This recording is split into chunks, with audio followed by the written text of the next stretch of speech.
शशि अस्थाना साहब, इसको रोकने का कोई तरीका नहीं था। ये कॉल्यूजन बहुत दिनों से चल रहा है और ये चलता रहेगा, लेकिन इसमें दम है क्या सर? से मुझे नहीं लगता कि हमें कोई विशेष घबराने की जरूरत है, क्योंकि बड़ी सवाल इस चीज का है कि चीन को जब ये हथियार वहां पर दे रहा है, मुफ्त में कुछ नहीं दे रहा है। जाहिर है कि पाकिस्तान ऑलरेडी उनकी एक कॉलोनी बन चुका है और जो कुछ भी वो हथियार देंगे उसकी जगह पर वो उनसे कुछ लेंगे। पैसे वो देने की हालत में है नहीं, तो जमीन या सोवरेनिटी जिसे बोलते हैं वो एक तरीके से गिरवी रख रहे हैं अपनी। दूसरी बात, चीन को चाहिए सस्ता लेबर। कुछ जो कंस्ट्रक्शन, जो मैन्युफैक्चरिंग हो रही है डिफेंस इक्विपमेंट की, जैसे आप हवाई जहाज वगैरह जो आपने गिनाए जी, वो एक और कारण ये है कि चीन में लेबर बहुत महंगा हो गया है, पाकिस्तान में सस्ता लेबर है, वहां बनवा लो, वो दूसरी एक कारण है। तीसरा, जो हम डिप्लोमेसी के बारे में हम लोग बात करते रहते हैं, वो तो है ही कि चौथा कारण है इनसिक्योरिटी, क्योंकि चीन की भी खुद की इनसिक्योरिटी है। जब ये चाइना पाकिस्तान इकोनॉमिक कॉरिडोर के ऊपर भारत का रवैया बिल्कुल साफ है कि भाई ये हमारे इलाके से जा रहा है, ये हमारा सोवराइन टेरिटरी है, और अगर ये हमारा सोवराइन टेरिटरी है और भारत की ताकत जैसे जैसे बढ़ती जाएगी, जाहिर है कि किसी भी टाइम पर जो भी अपॉर्चुन मूवमेंट है उसमें शायद मैं ये भी समझना चाहता हूं सर कि अमूमन इस तरीके की स्थितियों में और चाइना के करारों को लेकर और चाइना के अपने किए हुए जब भी करार हैं वो कितना टिकता है, हमको भी ये मालूम है। क्या पाकिस्तान को लेकर ये जो उसकी अंडरस्टैंडिंग है ये वाकई हो रही होगी ब्रिगेडियर दत्ता, या ये असल में खबर फैलाई गई है बाकी की दुनिया को ये बताने के लिए कि चाइना और पाकिस्तान एक प्लेटफॉर्म में, खासतौर से हिंदुस्तान को ये बताने के लिए जिससे चीन सबसे ज्यादा भयभीत है?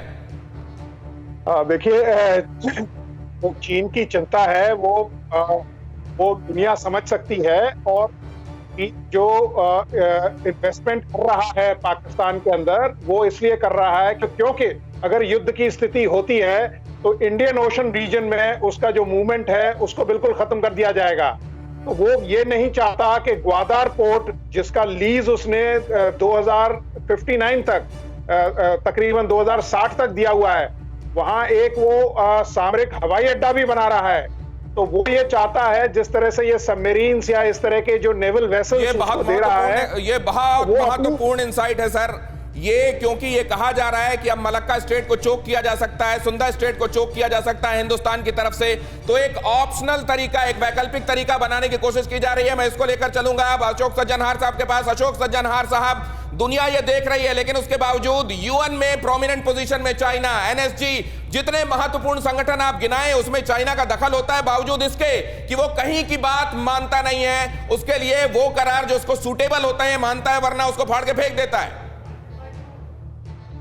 आपने बिल्कुल ठीक कहा है दिनेश। इसमें जो हर जगह अगर आप देखें तो यूनाइटेड नेशन सिस्टम में वो यूएन सिक्योरिटी काउंसिल का परमानेंट मेंबर है, भारत की वहां पर सदस्यता है, उसके आगे उसने ऑब्स्ट्रक्शन लगाया हुआ है। न्यूक्लियर सप्लायर्स ग्रुप के जिसमें भारत बनना चाहता है, उसका सदस्य बनना चाहता है, उसमें भी उसने अड़ंगा लगाया है, उसमें भी उसने रोक लगाई है। करीब 4 ऐसे यूनाइटेड नेशंस की एजेंसीज हैं जो कि जहां पर कि चीन के लोग वहां पर डायरेक्टर जनरल या हेड कर रहे हैं। परंतु देखिए, ये अभी तक बात है। मेरे विचार से आगे चलते हुए जो दुनिया ने देखा है चीन का हालात, चीन का रवैया, और जो वुल्फ वॉरियर डिप्लोमेसी हमने देखी है, मेरे विचार से आगे चलते हुए चीन को ये कोई चीन के ऊपर कोई विश्वास नहीं करेगा। उसका ट्रस्ट डेफिसिट इतना ज्यादा हो गया है, क्योंकि आपने देखा है जो अभी भी किसी को अगर उसने सप्लाई करने थे वेंटिलेटर या कुछ सप्लाई करना था मास्क या ग्लव्स, उसको भी उसने वेपनाइज करने का प्रयास किया। कमाल की बात कही है सर आपने कि अगर उसने पाया है तो उसने जो सबसे बड़ी चीज खोई है वो है भरोसा, और भरोसा ही भगवान होता है।